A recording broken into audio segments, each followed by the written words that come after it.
বন্ধুরা এখন বানাবো আজকে নমস্কার বন্ধুরা, আমি লক্ষ্মী পাল। আজকে বানাবো কুলের আচার। এখানে আমি 2 কেজি কুল নিয়েছি, আর 2 কেজি কুলের জন্য এখানে 1 কেজি গুড় নিয়েছি। গুড়টাকে এখন ভেঙে নেব ছোট ছোট করে। আর এখানে মশলাগুলো দিচ্ছি, দেখে নিন। এখানে দিচ্ছি জিরে, গোটা জিরে দিচ্ছি 25 গ্রামের মতো, আর কয়েকটা দেবো শুকনো লঙ্কা। শুকনো লঙ্কা দিয়ে দিচ্ছি, যেরকম ঝাল বুঝে দেবেন। আমি এখন কম করে দিলাম, বুঝতে পারছি না এখন ঝালটা, তাই আমি কম করে দিলাম। আর শুকনো লঙ্কা ফোড়নে তো দেবই, সেই জন্য এখানে কম করেই দিলাম। আর দেব ওই 1 চামচের মতো মৌরি, এই যে 1 চামচের মতো দিচ্ছি মৌরি। আর দেব 1 চামচের মতো জোয়ান।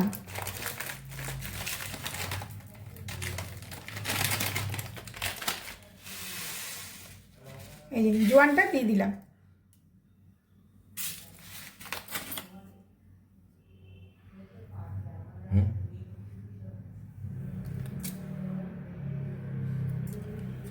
জোয়ানটা দিয়ে দিলাম। এখন আমি এগুলো ভেজে নিচ্ছি, ভেজে এগুলো নামিয়ে নেব, তারপরে কুলটা দেখাবো।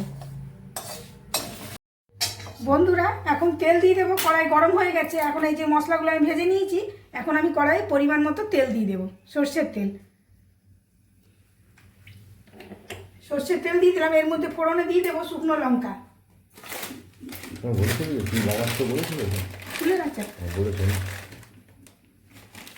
এখন বেশি লঙ্কা দিচ্ছি না, ওই 6-7টার মতো লঙ্কা দিচ্ছি। এখন দিয়ে দিচ্ছি, তেল গরম হয়ে গেছে।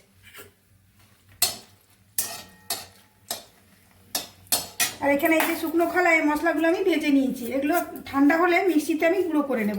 তাও একদম পুরো গুঁড়ো করা চলবে না, একটু যেন গোটা গোটা থাকে, তাহলে যেন মুখে লাগে, তবেই ভালো লাগবে খেতে।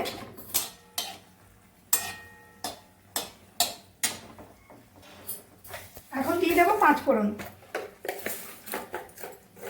এখানে দিয়ে দিচ্ছি 5 ফোড়ন।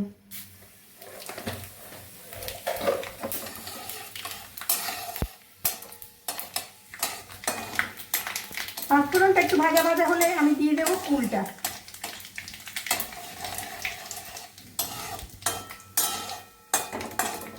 কুলটা দিয়ে আমাকে বেশ কিছুক্ষণ নাড়াচাড়া করতে হবে। ভেঙে থেকে জোরে পড়েছিল তো। আর কুলটা বন্ধুরা আগে কিন্তু কুলটা ভালো করে ধুয়ে আমি 3 দিন শুকিয়েছি, শুকিয়ে তারপর জলটা যখন শুকিয়ে গেছে তারপরে আবার ধুয়েছি, ধুয়ে কুলগুলোকে আমি ফাটিয়ে দেখে নিয়েছি যেন ভেতরে পোকা না থাকে। আর না হলে পোকা শুদ্ধ করলে ওগুলো তো আর খাওয়া যাবে না, তাই আমি আগেই ফাটিয়ে নিয়েছি। এই দেখুন সব কুল কিন্তু ফাটানো আছে। এখন আমি দিয়ে দিচ্ছি কড়াইয়ে।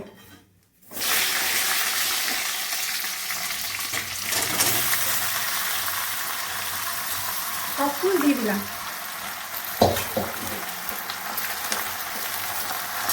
এখন একটু নাড়বো, আর ভেজে নেবো একটু নুন হলুদ দিয়ে।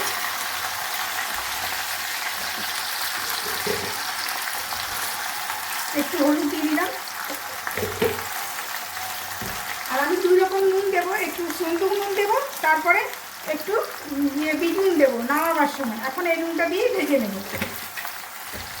এখন একটু ভেজে নেব, ততক্ষণ দুধটা আমি ভেঙে নেব, তারপর একসাথে দিয়ে দেবো।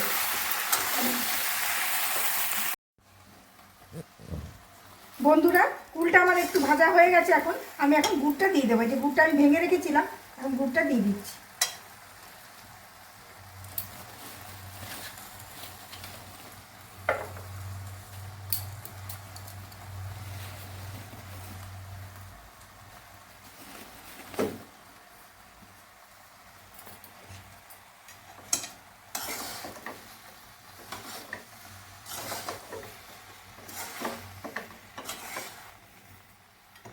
এরকম করতে করতে গুড়টা গলে যাবে, তখন কুলের পরিমাণটা একটু কমে যাবে, তখন কড়াইটা একটু ফাঁকা হবে।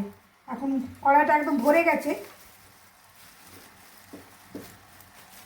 কুল দেখলে জিভে জল চলে আসে।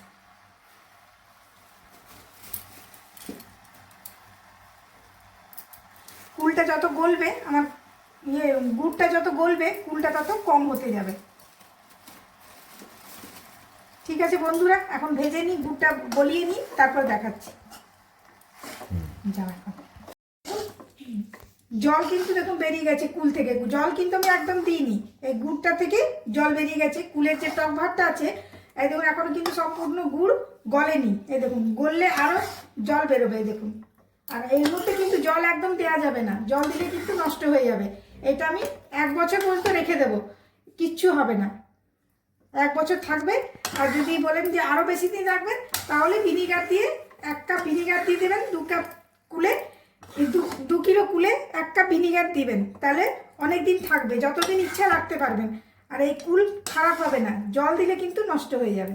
ওই জন্য আমি এখানে জল দিচ্ছি না, জল দেওয়ার দরকার নেই, এর মধ্যেই জল বেরিয়ে যাচ্ছে, এই জলেই আমার সব এটা ভাজা হয়ে যাবে, আর গুঁড়ো গলে যাবে। তারপর হয়ে গেছে বন্ধুরা, এই দেখুন জল সব টেনে গেছে, যা জল বেরিয়েছিল গুড় সব গলে গেছে, এখন আচারটা আমার হয়ে গেছে।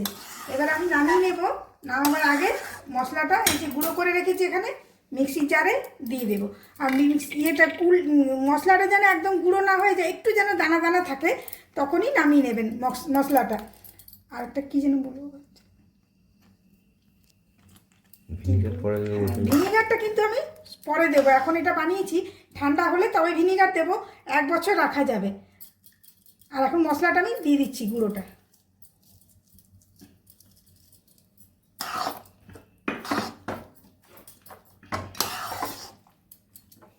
আর বন্ধুরা কুল কিন্তু এই সিজনেই পাওয়া যাবে, এরপর তো পাওয়া যাবে না।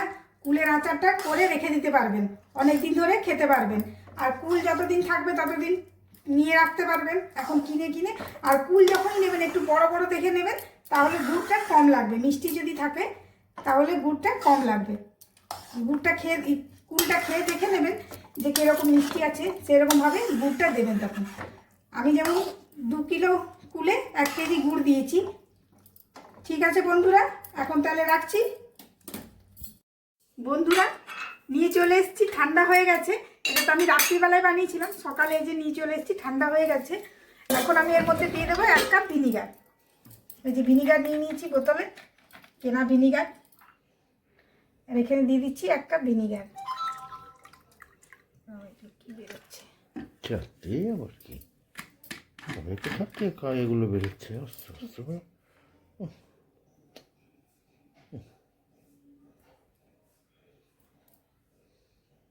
হয়ে গেছে।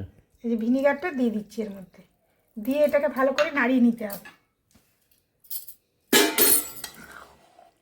আর এখানে আমি কাচের বয়াম নিয়ে এসেছি, এর মধ্যে রেখে দেবো। ভিনিগারটা দিলে কেনটা বলতে হবে?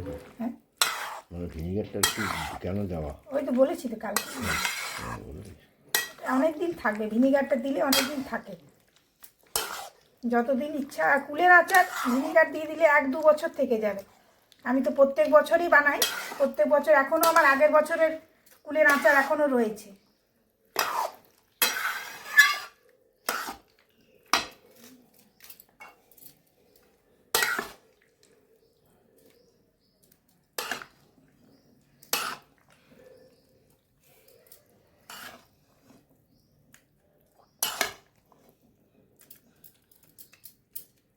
আর শুকনো লঙ্কাটা যে দিয়েছি ফোড়নে, ওইটা দেওয়ার কারণ আছে। শুকনো লঙ্কাটা ফোড়নে দিলে পরে আচারটা আর খারাপ হবে না। আর এখানে এই যে 2টো লঙ্কা সাজিয়ে দিলাম, এখানে এটা রেখেছি, 1 বাটি ভরে দিয়েছি। আর এখানে এই যে বয়ামে ঢুকিয়ে দেবো, অনেক দিন থাকবে।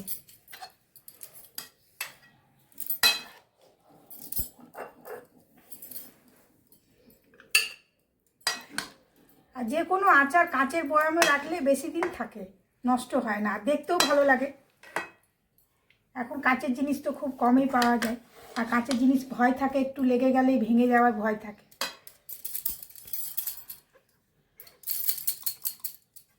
এটা তো আমার অনেকটা আছে, আর একটা বয়াম লাগবে, এটাতে তো হবে না।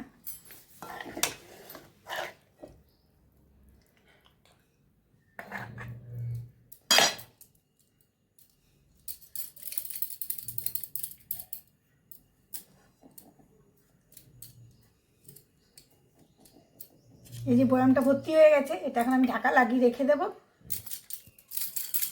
আর একদম জল দিইনি, জল দিলে কিন্তু নষ্ট হয়ে যাবে। আমি 1 ফোঁটাও জল দিইনি, ওই গুড়ের গলে গলে যেটা জল বেরিয়েছে সেটা দিয়েই আমি বানিয়েছি। এই দেখুন এখানে কড়াইয়ের মধ্যে এখনও অনেকটা রয়ে গেছে, আরেকটা বয়াম খালি করতে হবে, তারপরে এটা ওর মধ্যে ঢুকিয়ে দেব। ঠিক আছে বন্ধুরা, আজকের মতো টাটা।